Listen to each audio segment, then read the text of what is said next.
Hello, and welcome back to another episode of the Camera Brave Show. My name is Marissa. Thank you so much for joining me today. Today, I'm going to dive right into my biggest video hacks. These are tips and tricks that I have learned since starting Camera Brave earlier this year. Now, I studied production, so I, of course, learned a lot about production and video and editing techniques while in school. However, there are some really specific, pointed things that I really didn't start using until I started Camera Brave. So now these are all little tips that I kind of picked up along the way that I use every time I show up on camera, and they've become like muscle memory. A lot of the body language, eye contact, and posture, a lot of that becomes muscle memory. Once you keep going in your video journey, you'll essentially get to put yourself on autopilot and not even have to think about these sort of things. So my reason for sharing these with you today is I want to honestly give you some ideas of things that could help streamline your video process and also give you something to think about as far as when you're watching content, things that maybe are compelling you to relate to the person on the other side of the screen. So if there's something, maybe it's in the way someone talks or their body language that you really enjoy watching, those are always things that you can try to pick up on and implement in your own video strategy. I always do that. I always am a student of the craft. I'm always trying to learn, and I'm always watching myself and deciding what I could do to constantly improve. So my point for sharing this with you today is to encourage you and give you ideas, and also to remind you that if you're watching this, or even if you're listening to this through podcast form or watching on YouTube, that what you are seeing and hearing is calculated. As authentic as this sounds, every little thing has been calculated. And let me explain what I mean, because I don't mean that in a manipulative way, but I mean it in these things have all been thought out. These are things that are not a coincidence. They are purposeful. For example, if you think my voice sounds clear and crisp, that is not an accident. That is because I've invested in a nice microphone. If you think my audio looks clean and vivid, it's not an accident. It's because I've invested in a very nice HD camera. Those are what I mean by calculated. So video aesthetic is really something that can be broken down and copied for your own purpose and to fit your own authentic self. So please keep that in mind whenever you're watching video, whenever you're listening to someone, especially the more evolved that they are in that particular platform and how long they've been creating content. They're most likely very calculated. Their equipment, their content, their presentation, they're things that they've been working on for years and really putting hard work and effort into. So before you go comparing yourself and thinking that so-and-so's videos are perfect and you could never mimic it, you can. You absolutely can. You can plan these sort of things out and calculate what's going to create the best video and then implement it yourself while still remaining authentic. So here are a couple of the tips that I've learned and that I use almost every time I'm on camera. The first one relates to eye contact. Now, I knew eye contact was important when I first started Camera Brave, and I was preaching it from day one. Always make direct eye contact with your camera. However, there are two things that I have since added to that eye contact to really help my video pop and to help feel more of a connection to my audience. I think eye contact is so important. I think it is the pinnacle of video. I think that is how you make connections. And I think that is how you really feel like you're getting to know the person on the other side of the camera. And I have always said, take the time to find your exact camera, not the approximate area, but the exact camera. So the two things that I also now do to have eye contact that really pops. The first thing is I do not wear my glasses most times I'm on camera. Sometimes I will wear them on my stories if I'm not wearing a lot of makeup. The glasses help me feel like my look just feels a little more pulled together. And I'll occasionally do them on lives. But you will not see me wearing glasses for a webinar or these podcast / YouTube episodes. You will not see me in glasses. And if you're watching on YouTube, I'll just show you. It's not like my glasses are dark shade. Of course, you can still see my eyes. However, you can also see the lens glare. You can see the computer screen, and you can't really see my exact eye color, and you're kind of distracted as to what is reflecting from these glasses. These are like blue light and glare resistant something. So they are super glary, for lack of a better word, glasses. You can really see what's being reflected. And I find that distracting. So especially when I'm in front of my ring light, you can see the ring in my glasses being reflected back. And I do still do some lives like that. And I will occasionally do a story like that. But when I want to make my video like pack a punch, no glasses. Does it give me a tiny headache? A little bit. But I have good enough vision to where I'm able to look into my webcam and still deliver content without getting a massive headache. Now, if you need to wear your glasses, please wear your glasses.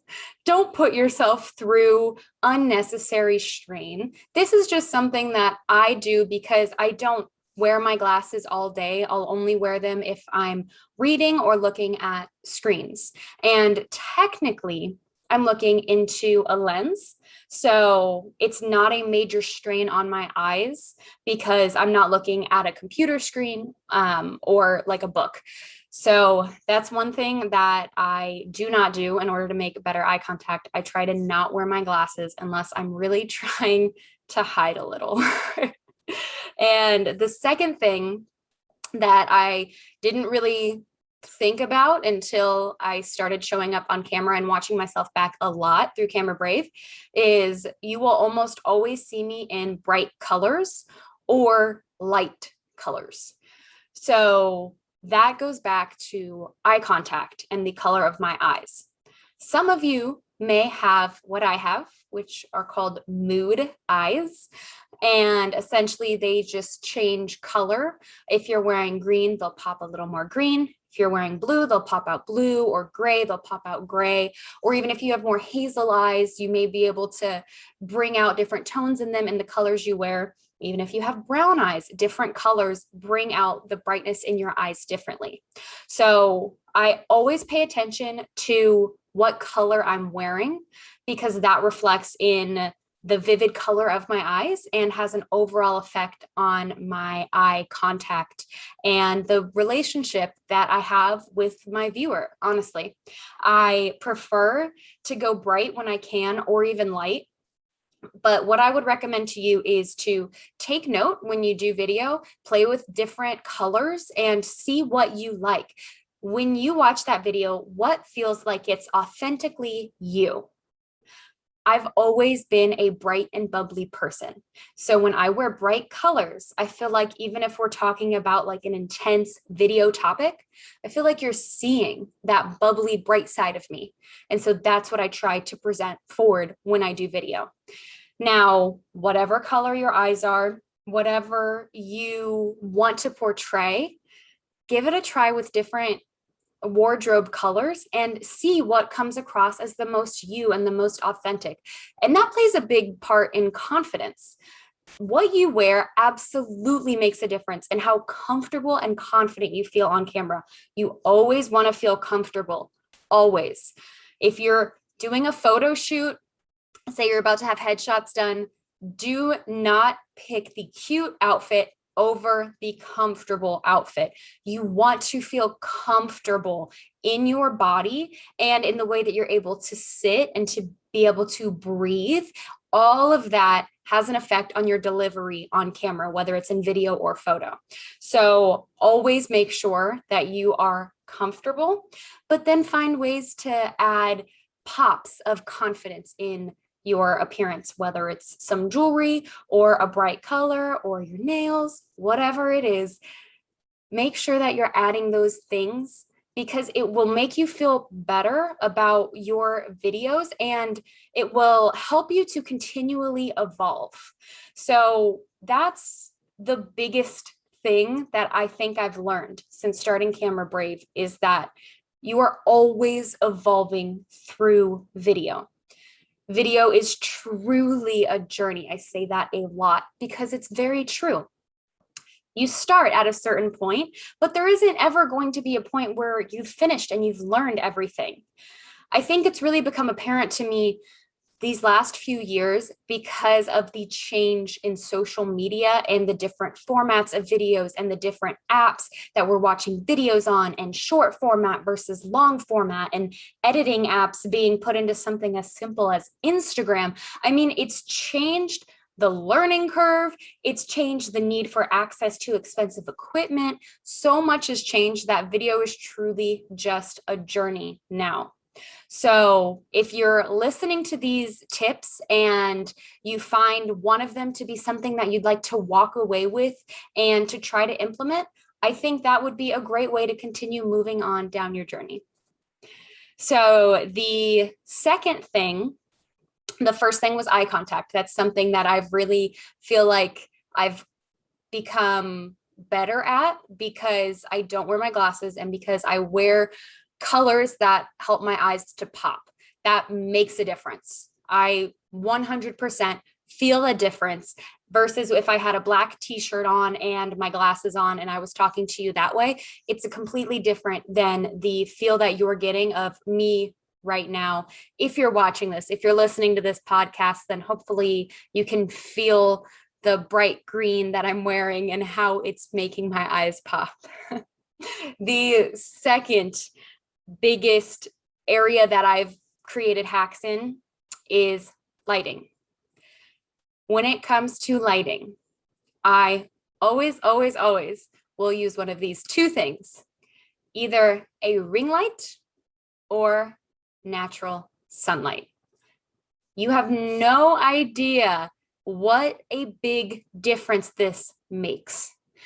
Ring lights allow you to pick a different color hue. So you can pick a whiter blue undertone light, or you can go with a softer yellow undertone light.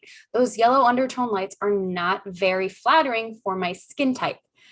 The white undertone, the bluer lights, those are so flattering, like natural sunlight and like these settings that you can pick on your ring light. Those make a huge difference. If I cut the light and just have the overhead light in my apartment on right now, the magic of this video would be cut in half. And I understand a lot of you may be listening to this on podcast form, but you know what I mean.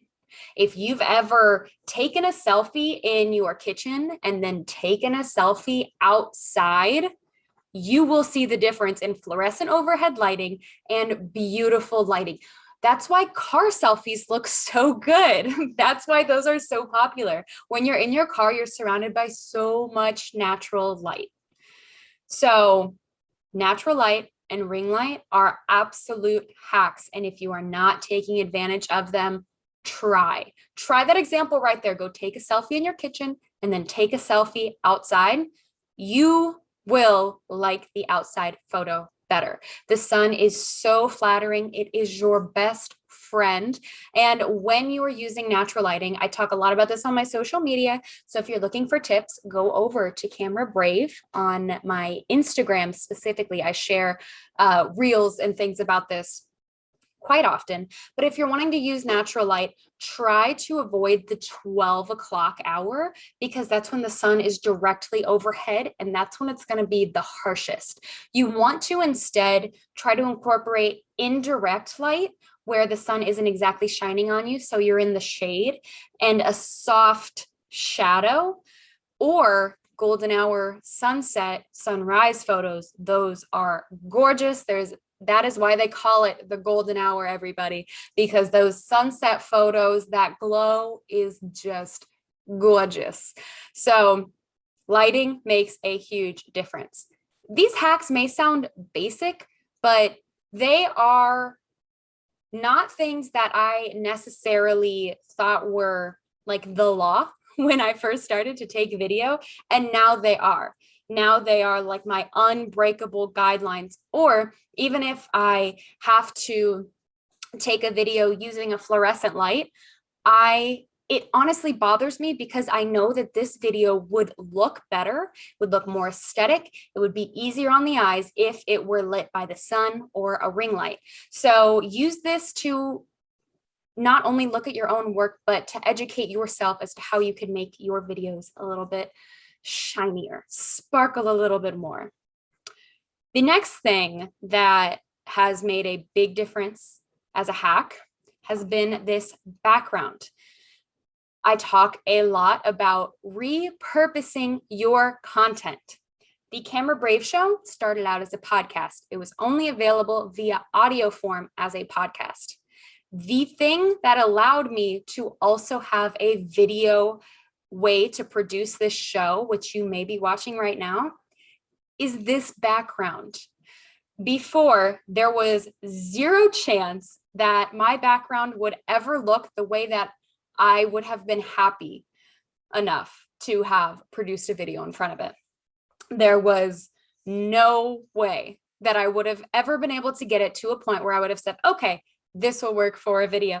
And even if I wanted to, it would have been way more work to get it to not be busy, but still be aesthetic, and to be clean, but not stark white, to not be pushed directly up against a wall so you feel claustrophobic, but to not be showing my entire TV and dining room and everything that's behind me.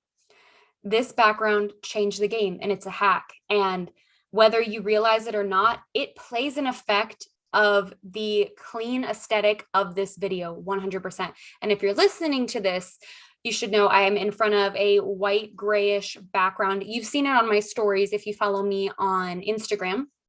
And it absolutely gives me a much cleaner look than if I had my living room back there.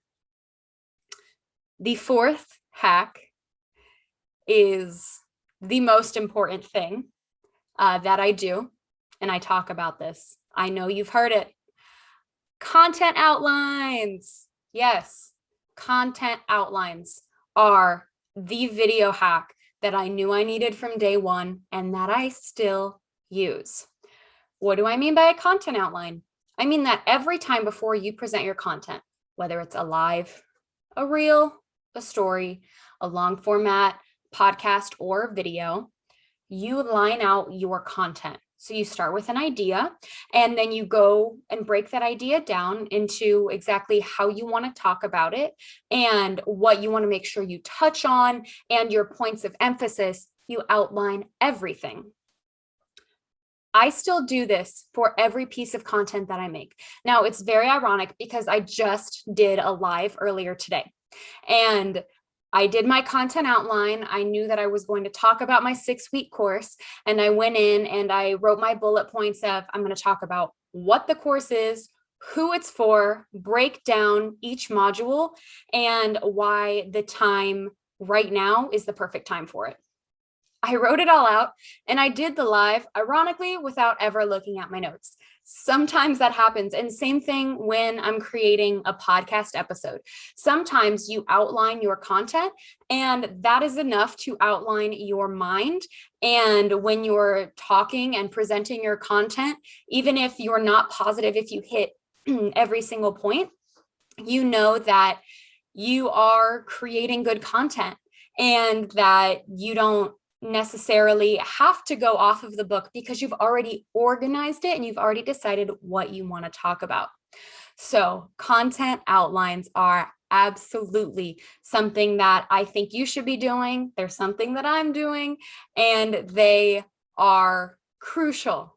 Thank you so much for listening with me today. I hope that these hacks help you not only to encourage you, but also to put it into perspective that so much of this has been rehearsed and fine-tuned and critiqued.